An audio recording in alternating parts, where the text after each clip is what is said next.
నమస్తే. ఇప్పుడు మీరు చూడబోతున్న వీడియో ఖచ్చితంగా మీకు ఉపయోగపడుతుంది, నచ్చుతుంది కూడా. మరి మీకు నచ్చిన విషయం నాకు తెలియాలి అంటే ఈ వీడియోని మీరు లైక్ చేయాలి, షేర్ చేయాలి, అలాగే మన ఛానల్ని సబ్స్క్రైబ్ చేయాలి. మీ సపోర్ట్ని నాకు అందిస్తారు కదా. ఓకే, ఇప్పుడు వీడియోని స్టార్ట్ చేద్దాం. నమస్కారం. రేపటి విశిష్టతని ఒకసారి చూద్దాం. రేపు 23వ తారీఖు జనవరి నెల 2024వ సంవత్సరం మంగళవారం. శ్రీ శోభకృత్నామ సంవత్సరం ఉత్తరాయణం హేమంత ఋతువు. రేపు పుష్యమాస శుక్లపక్ష త్రయోదశి తిథి రాత్రి 8:39 వరకు, తదుపరి చతుర్దశి తిథి.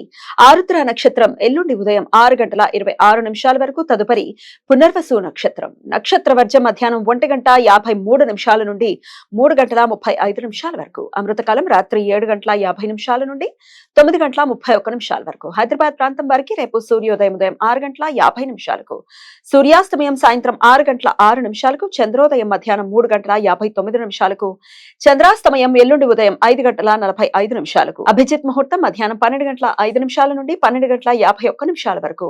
దుర్ముహూర్తం ఉదయం 9:05 నుండి 9:50 వరకు. మరలా రాత్రి 11:12 నుండి 12:02 వరకు. రాహుకాలం మధ్యాహ్నం 3:17 నుండి సాయంత్రం 4:42 వరకు. గుళిక కాలం మధ్యాహ్నం 12:28 నుండి మధ్యాహ్నం 1:53 వరకు. యమగండ కాలం ఉదయం 9:39 నుండి 11:03 వరకు. త్రయోదశి తిథి రేపు ప్రదోష కాలంలో ఉన్నందువలన రేపు భక్తులు ప్రదోష వ్రతం ఆచరిస్తారు. రేపు సాయంత్రం ప్రదోష సమయంలో భక్తులు రుద్రాభిషేకం, దీపారాధనలు చేస్తారు. మంగళవారం త్రయోదశి ప్రదోష కాలం ఉండటంతో రేపు భౌమ ప్రదోషం. కుజగ్రహ దోషాలకు శాంతి విధానాలు ఆచరించడానికి అనుకూలం. ఈ సమాచారాన్ని మనకందించిన వారు మేడికొండూరు విశ్వనాథ్ ప్రసాద్ గారు. ఆయనకు కృతజ్ఞతల్ని తెలియజేస్తూ శివస్మరణతో సమస్త సన్మంగళాని భవంతు. నమస్కారం.